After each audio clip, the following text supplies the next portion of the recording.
In Roman mythology, which of course is rooted from Greek mythology, Juno was the wife and sister goddess of Jupiter.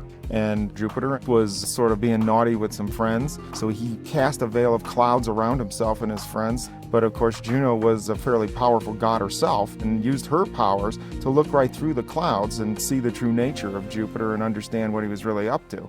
And that's exactly what the Juno spacecraft does for us, is that it goes there with special instruments in a special orbit and uses its powers to see right through Jupiter's clouds and understand its true nature, which is holding these secrets for us about how the solar system formed and where we all came from.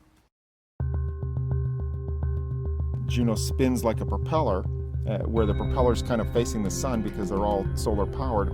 If you spin something, it stays spinning. It's like a gyroscope. We can use a spinning spacecraft to let each instrument get its turn to see Jupiter. We get to go very close to the planet, inside the radiation belts instead of outside the radiation belt. We're in a polar orbit, so by small adjustments of the timing, we can map the entire planet. We can get repeated stripes at different longitudes as Jupiter spins underneath us. It does mean that Juno is going to see the polar regions to a greater extent than with other spacecraft, but I think the most important thing is that it gets in very close to the planet as part of that ellipse, brings it in a few thousand miles above those cloud tops, very close, near the equator.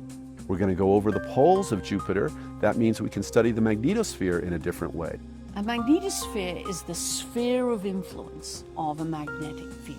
So a planet that has a magnetic field has a magnetosphere when its sphere of influence extends beyond the planet out into space and affects the region around it. The magnetosphere of Jupiter is vast. So if you think of Jupiter being 10 times the size of the Earth, and the magnetosphere is 100 times the size of Jupiter.